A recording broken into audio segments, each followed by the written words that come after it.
Que a graça e a paz do nosso Senhor Jesus Cristo esteja com todos, amém? Passando para desejar um dia de paz, de alegria, cheio do Espírito Santo de Deus. A palavra que vos trago hoje se encontra no livro de Romanos, capítulo 31, que vai nos dizer assim: que diremos, pois, a estas coisas? Se Deus é por nós, quem será contra nós? Aquele que nem mesmo a seu filho poupou, antes o entregou por todos nós, como nós não dará também com ele todas as coisas? Quem tentará acusação contra os escolhidos de Deus? É Deus que nos justifica. Quem os condenará? Pois é Cristo que morreu, ou antes que ressuscitou dentre os mortos, o qual está à direita de Deus e também intercede por nós. Quem nos separará do amor de Cristo? A tribulação, a angústia, ou a perseguição, ou a fome, ou a nudez, ou o perigo, ou a espada? Como está escrito: por amor de ti somos entregues à morte todo dia, fomos reputados como ovelha para o matadouro. Mas em todas estas coisas somos mais do que vencedores, por aquele que nos amou, porque estou certo de que nem a morte, nem vida, nem os anjos, nem os principados, nem as potestades, nem o presente, nem o porvir, nem a altura, nem a profundidade, nem alguma outra criatura nos separará do amor de Deus que está em Cristo Jesus, nosso Senhor. Amém, meus irmãos? A palavra por si só, ela já fala muito aos nossos corações, para que a gente possa entender o que Paulo estava relatando aqui no capítulo 8 do livro de Romanos. A gente vai ver que Paulo agora dá um cântico da vitória para aquele povo que estava vivendo naquele tempo. A gente sabe que os romanos era quem exercia o poder ali sobre os judeus. Era uma época muito muito rígida para o povo judeu. Era uma época que quem reinava ali era homem sagaz, que não estava nem aí para o que o cristianismo estava representando naquele tempo. E Paulo vem aqui em Roma, um povo bem estruturado, um povo que tinha uma condições boas. Paulo agora vai lá em Roma no capítulo 8, ele começa a falar sobre condenação. Se a gente for ver no versículo 1, ele vai dizer: portanto agora nenhuma condenação há para os que estão em Cristo Jesus, que não anda segundo a carne, mas segundo o Espírito. Observe que Paulo agora começa a implantar ali a palavra de Deus naquela cidade, e aquela cidade era uma cidade idólatra. Aqueles povos, eles adoravam deuses estranhos. Para cada coisa tinha um Deus que ele adorava. Para cada área da vida deles era um tipo de deuses que ele adorava. E agora Paulo vai trazer e implantar o evangelho naquela cidade. E agora Paulo vai dizer que nenhuma condenação há para aqueles que estão em Cristo Jesus. E Paulo começa a falar do evangelho, e ele se depara aqui no versículo 31, quando ele vai dizer: quem diremos, pois, a estas coisas? Se Deus é por nós, quem será contra nós? Nós podemos reportar este versículo para o tempo de hoje, e Paulo via ali naquele tempo muitas coisas que estavam desagradando a Deus. Os romanos, como eu falei, eles viviam uma vida de idolatria, uma vida que ele acreditava em muitos deuses, uma vida que eles se guiavam pela força do seu próprio braço, o que eles tinham conquistado era através de deuses que que eles acreditavam ser aquele Deus que dava tudo a eles. E agora Paulo vai chegar e dizer: que diremos nós por estas coisas? Que coisas Paulo está vendo aqui? E a gente pode ver as coisas que estão acontecendo neste tempo. Nós vemos muitas pessoas e ouvimos pessoas escarnecer, falar do Evangelho, desfazer do Criador, desfazer das coisas de Deus. E está hoje um pouco meio que mais difícil de pregar a palavra de Deus, porque nós não podemos mais pregar sobre o pecado. Que muitas das vezes aquilo que nós vamos falar possa ser que ofenda a alguma pessoa e que traga uma consequência maior. Porque os princípios da Bíblia, eles são inegociáveis. E Paulo vai dizer: que diremos, pois, estas coisas? Se Deus é por nós, quem será contra nós? Paulo está dizendo, mesmo se tiver alguém que não aceite o Evangelho, mas se Deus é por mim e por você, quem será contra nós? Observe que Paulo vai fazer algumas perguntas aqui nesse texto. Observe que Paulo começa a dizer: olha, que diremos por estas coisas? Se Deus é por nós, quem será contra nós? Agora ele vai dar algumas diretrizes, quando ele vai dizer: aquele que nem mesmo seu próprio filho poupou, antes o entregou por todos nós, como nós não dará também com ele todas as coisas? Olha o que ele vai dizer: olha, aquele mesmo que não poupou seu próprio filho, e nós sabemos que é Jesus Cristo. Ele nos deu Jesus Cristo, para que hoje eu e você possamos reconhecer o sacrifício que Jesus Cristo fez ali naquela cruz. Por um amor que Deus nos amou de tal maneira que ao ponto de entregar o Filho dele para todos aquele que crê nele, para não perecer, mas para herdar a vida eterna. Porque o próprio Jesus vai dizer: possa ser que por um amigo alguém possa fazer alguma coisa, alguém possa dar sua vida, alguém possa sacrificar algo, mas por um inimigo, pelas pessoas que perseguem, pelas pessoas que levantou uma calúnia e que muitas pessoas acreditou naquela calúnia. Um grande escritor vai dizer que a calúnia é como se a pessoa pegasse um travesseiro cheio de penas e subir em um monte e ali jogar aquela pena ali naquele monte. É impossível depois a pessoa ir lá e querer juntar todas aquelas penas de novo para formar aquele travesseiro. Ele pode até pegar algumas, mas todas ele não vai pegar. A calúnia é desse jeito. Você pode levantar um falso de uma pessoa e ali vai espalhando, mesmo que a verdade venha à tona, alguém, quando olhar para aquela pessoa que foi levantado falso, vai duvidar, no mínimo vai duvidar. Aqui Jesus está dizendo: olha, e para o seu inimigo, ore para o seu inimigo, ore para aquele que vos persegue. E às vezes isso é muito difícil para nós, mas não é impossível, porque o próprio Jesus vai nos dar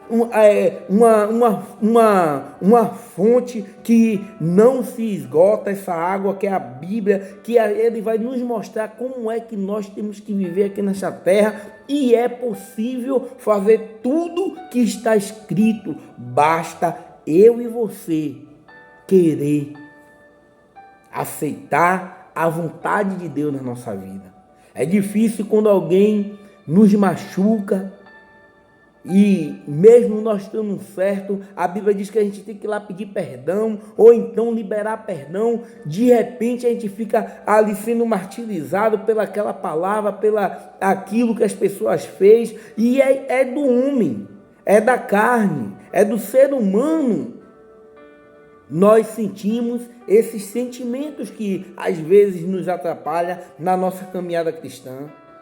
Mas se nós tiver o Espírito de Deus na nossa vida, o Espírito Santo nos guiando, mesmo contra a nossa vontade, que é a vontade do homem, nós vamos lá e vamos fazer a vontade de Deus.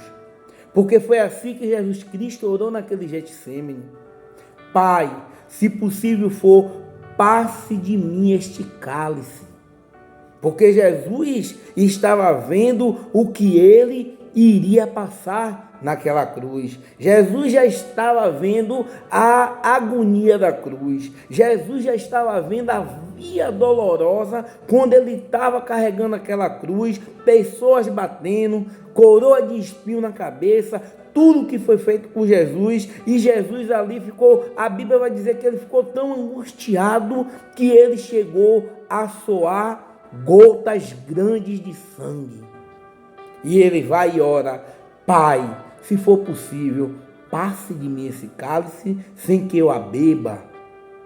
Mas Jesus agora olha para frente e agora não olha mais para aquilo que ele iria passar, mas agora para diante daquilo que ele estava passando, e ele vai ver uma igreja lavada e remida pelo sangue do Cordeiro. Agora ele vai ver pessoas que mesmo meio às tribulações que passam nesse mundo, tem um bom ânimo, pessoas que mesmo com a dificuldade que vai enfrentar neste mundo, ainda se ajoelha, ainda pede, ainda diz: eu sei que o meu Redentor vive e no dia certo ele se levantará para me ajudar.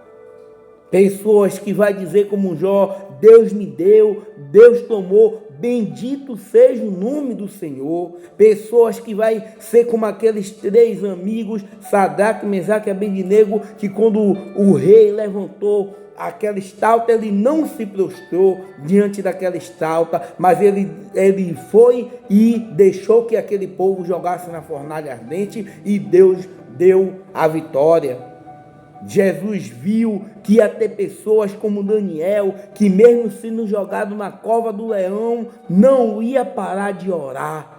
Só é a gente ver em outros países que não é permitido pregar o evangelho, missionários sendo mortos, assassinados, degolados, enforcados, porque está levando a palavra de Deus. Enquanto eu e você podemos pregar, falar da palavra de Deus, muitas das vezes nós estamos nos acovardando. Mas Paulo vai dizer aqui para este povo: que diremos nós por essas coisas? Se Deus é por nós, quem será contra nós? Aquele que nem mesmo seu próprio filho poupou, antes mesmo o entregou para todos nós.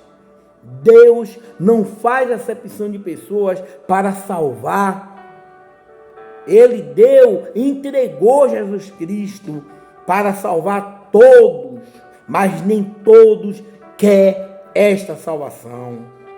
Mas ele vai concluir nessa segunda parte desse versículo, quando ele vai dizer: como nós não dará também com ele todas as coisas. Se o próprio Deus deu tudo que ele tinha, que era o Filho, sem pecado, sem mácula, sem mancha, limpo, com as vestes limpas, com o coração puro, para morrer naquela cruz, por mim e por você, e porque às vezes nós também nos entregamos tudo que nós temos, para que a gente possa retribuir, que não adianta nada que nós fizemos aqui nesta terra, nós vamos chegar ali a retribuição do amor de Deus para conosco, mas nós podemos entregar nossa vida em espírito e em verdade, porque este é o verdadeiros adoradores que o Pai está procurando, para que adore a Ele em espírito e em verdade. Ah, mulher, se tu soubesses quem está lhe pedindo água, era tu que pedia a mim, porque eu vou fazer jorrar dentro de ti fonte, rios de água viva. É isso que Jesus Cristo quer. E quando ele teve aquele encontro com aquela mulher samaritana, aquela mulher agora vai e diz: Senhor, quando Jesus confronta ela naquilo que ela estava fazendo de errado, vai lá, chama teu marido e vem. E ela vai dizer: eu não tenho marido. E Jesus vai dizer: nisto tu falaste a verdade. Você teve 5 e o que tem agora não é teu. E agora ela vai dizer: Senhor, vejo que tu és um profeta. Se a gente for ver no começo, quando Jesus pede água para ela, ela vai dizer: como tu, um homem judeu, pede água para mim que sou mulher samaritana. Mas quando Jesus confronta, quando Jesus vai lá e revela o que aquela mulher fez em oculto, aquela mulher não chama Jesus de homem judeu, vai chamar Senhor. E reconhece que ele é o profeta. E depois que Jesus confronta, depois que Jesus se revela para aquela mulher que ela é, ela vai lá naquela cidade e vai dizer: eu encontrei um homem que falou tudo que eu faço. E quando aquele povo vem, vai dizer: Senhor, fique aqui mais alguns dias. E quando o povo encontra aquela mulher, agora vai dizer: não é agora porque nós ouvimos, mas porque nós vimos que ele é o Messias. E aqui Paulo vai dizer também: nós não podemos dar a ele todas as coisas. Que coisas é essa, Paulo? Nossa vida, nossa adoração, nosso louvor, nossa gratidão, nossa vida que Jesus quer, para que a gente adore a Ele, para que a gente reconheça a Ele, que foi Ele que morreu naquela cruz, mas ressuscitou ao 3º dia.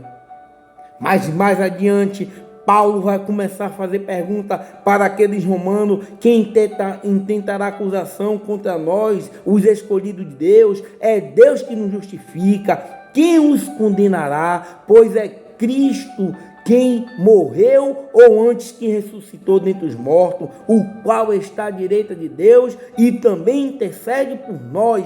Olha que Paulo vai dizer aqui: olha, quem tentará acusação contra os escolhidos de Deus? Se é Deus que nos justifica. O papel do acusador é acusar, o papel do inimigo é acusar, é martirizar aquelas pessoas que fez algo que ainda não é sarado e não pede perdão ou não libera perdão. Mas Paulo vai dizer: olha, quem nos justifica é Deus, quem nos limpa é Deus. Você já é limpo pela palavra. Foi assim que ele fez ali naquele lava-pé, quando ele estava lavando os pés do discípulo, e chegou no pé de Pedro, e Pedro diz: no meu o Senhor não vai tocar. E ele vai dizer: muito bem, Pedro, se eu não tocar no teu pé, você também não vai fazer parte de mim. E Pedro vai, tira um pé, tira o outro, bota o outro na frente, as mãos, e diz: lave meu corpo inteiro, para que não fique uma parte sem fazer, uma parte do meu corpo sem fazer parte de ti. E Jesus vai dizer: só basta o pé, Pedro, porque vós já é limpo pela palavra. Se eu e você estiver sendo limpo pela palavra, quem nos justifica é Deus. Paulo vai perguntar: quem tentará acusação contra os escolhidos de Deus? Se eu e você somos escolhidos de Deus, quem vai nos acusar? Pode até aparecer um para nos acusar, mas quem nos justifica é Deus. E ele vai dizer: quem os condenará? Pois é Cristo que morreu, ou antes que ressuscitou dentre os mortos, o qual está à direita de Deus e também intercede por nós. Pode até se levantar para nos acusar, mas não pode nos condenar.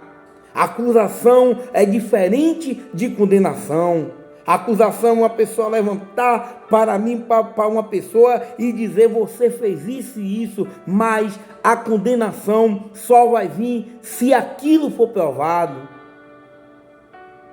A condenação, aqui Paulo está dizendo, quem pode nos condenar? Mas no primeiro versículo que eu li aqui, do capítulo 8, ele vai dizer, portanto agora nenhuma condenação há para aqueles que estão em Cristo Jesus, que não anda segundo a carne, mas segundo o Espírito. Nenhuma condenação há para aqueles que estão em Cristo Jesus, que não anda segundo a carne, mas segundo o Espírito que ele soprou nas nossas narinas, e que esse Espírito é o Espírito Santo de Deus. Esse Espírito é que nos limpa, esse Espírito é que nos guia, esse Espírito é santo. É por isso que eu e você não podemos entrar no meio de imundícia, porque o Espírito de Deus é um Espírito Santo.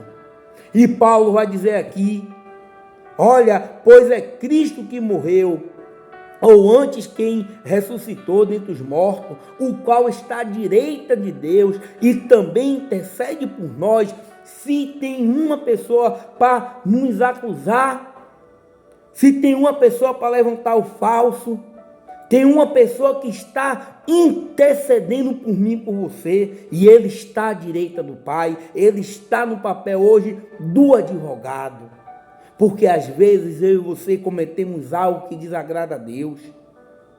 Às vezes eu e você não queremos liberar o perdão, não queremos amar o próximo, não queremos fazer aquilo que a Bíblia diz que eu e você somos capazes de fazer.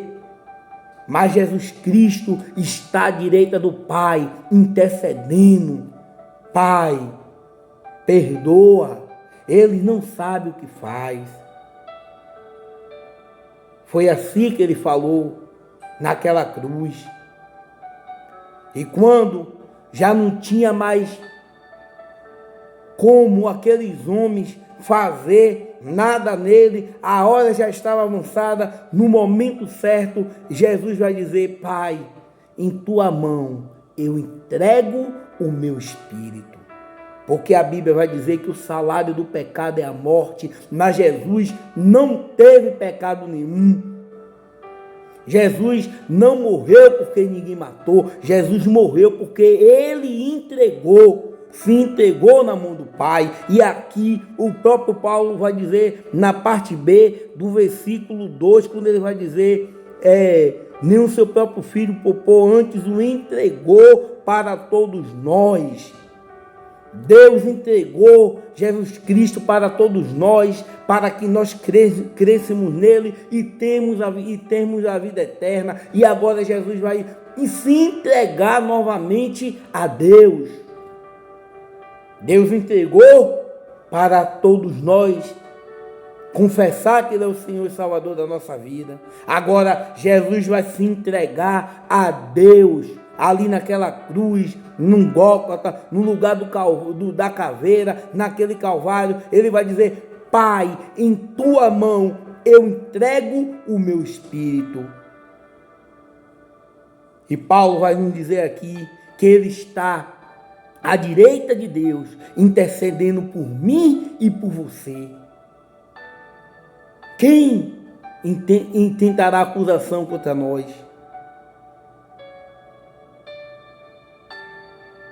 É Deus que nos justifica. É a palavra que nos justifica. Mas Paulo continua dizendo, nesta mesma passagem, no versículo 35, quando ele vai dizer, quem nos separará do amor de Cristo? A tribulação, a angústia, ou a perseguição, ou a fome, ou a nudez, ou o perigo, ou a espada? Paulo está fazendo uma pergunta que ressoa, que se encaixa num contexto do que eu e você estamos vivendo, meus irmãos. Paulo está dizendo, olha, ele está intercedendo por nós, ele está à direita de Deus Pai, intercedendo, Deus nos entregou, Deus que nos justifica. E agora Paulo está dizendo assim, quem nos separará do amor de Cristo? Talvez, para muitas pessoas, a tribulação. Pessoas que ficam atribuladas, que não tem uma direção a seguir, que na mesma hora que está tudo bem na vida, de repente está tudo ruim.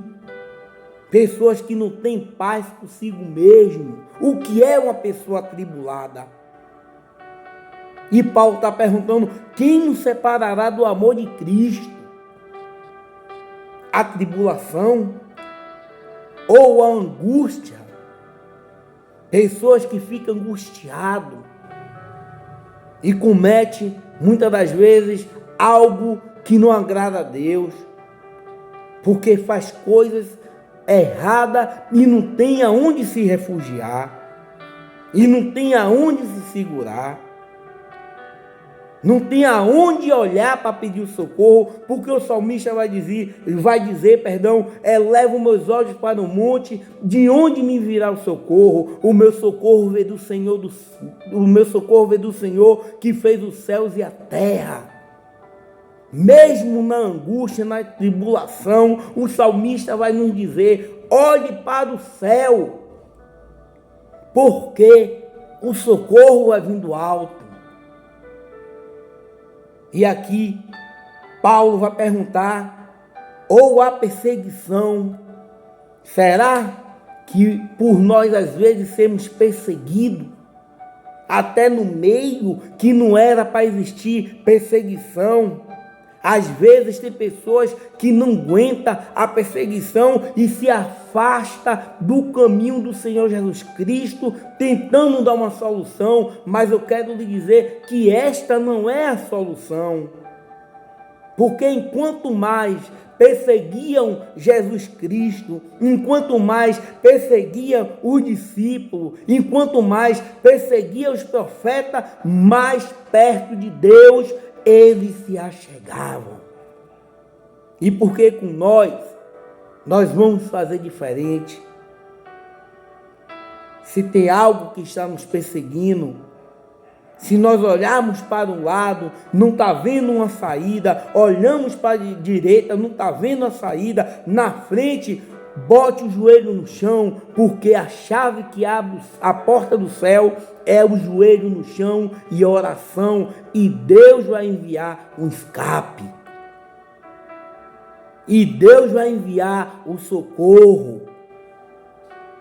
E aqui Paulo vai dizer: ou a fome ou a nudez. Essas coisas podem afastar do amor de Cristo. Mas como eu falei, para aqueles que reconhecem que é justificado pela palavra, para aqueles que reconhecem que se Deus é por nós, quem será contra nós? Nada disso vai nos separar, porque ele vai dizer: ou perigo ou a espada. O que está te separando, muitas vezes nas áreas da sua vida, do amor de Cristo?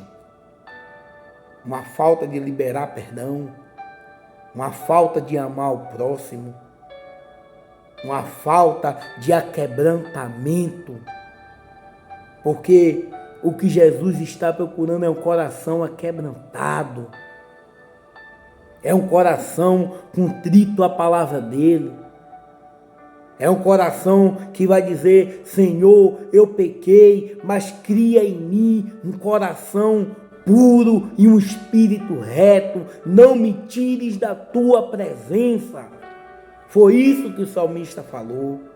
Ensina-me, me devolva a alegria da salvação, para que eu possa ensinar aqueles pecadores a te adorar.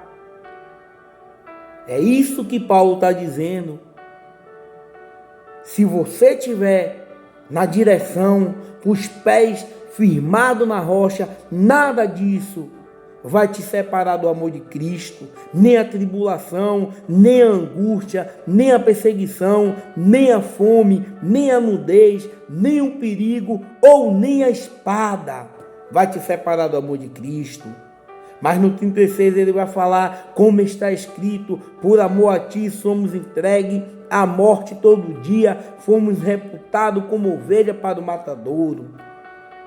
Por amor a Cristo, nós fomos entregues à morte todo dia. Essa morte aqui não significa só uma morte material, mas uma morte espiritual, uma morte da nossa vontade.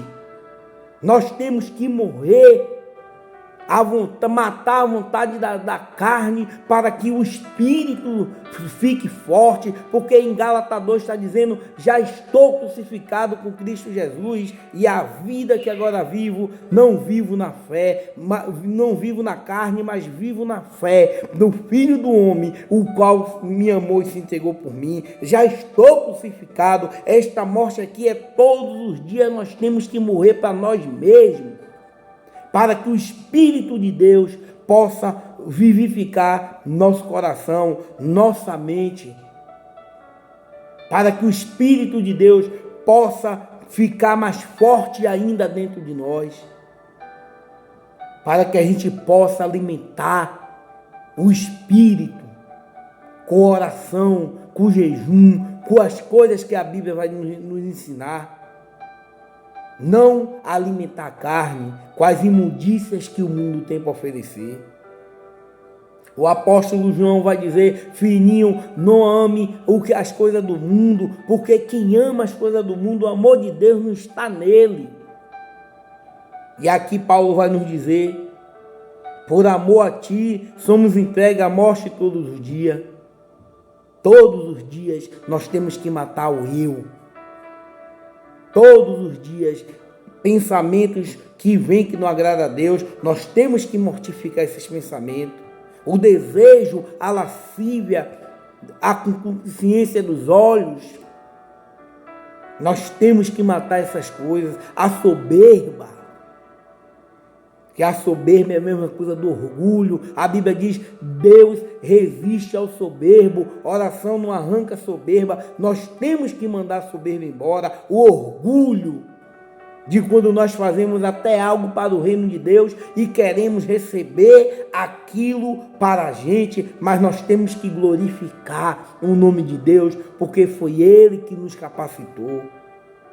E Paulo vai finalizar nesse versículo aqui, quando ele vai dizer: fomos reputados como ovelha para o matadouro.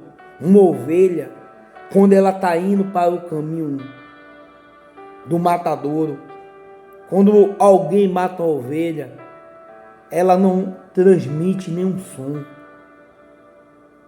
Se você tiver a oportunidade ou quiser olhar aí pela internet e ver como é que se abate um boi, vai ver que o boi vai ali fazer algum som, vai berrar de alguma forma. Um porco também, até uma galinha, se você matar a galinha e deixar e soltar, ela vai ficar se batendo, mas a ovelha não. A ovelha vai ali, ó, pelo caminho do sacrifício dela e não transmite nenhum som. Foi assim que Jesus Cristo morreu na cruz.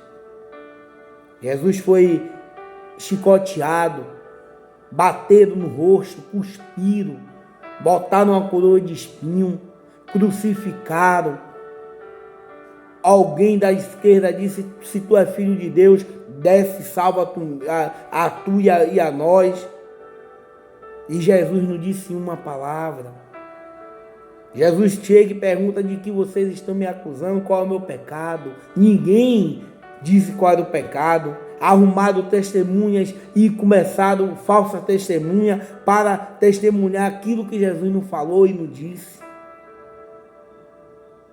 E naquela cruz, ele olha para um lado, olha para o outro, não vê o Pai, porque sempre que ele fazia um milagre, sempre que ele fazia uma cura, sempre que ele estava ensinando, a gente pode ver que na multiplicação ele levanta aquele pão e agradece a Deus, e Deus vai lá e ele vai lá e multiplica. A gente vai ver lá em Lázaro, quando ele diz: eu sei que sempre me ouve, mas para que eles creiam. A gente vai ver muitas vezes Jesus reportando a Deus e agradecendo e levantando e fazendo os seus milagres. Mas agora ali naquela cruz, ele olha para o lado, não vê Deus.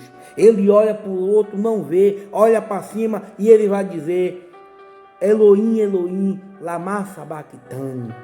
Deus meu, por que me desamparaste?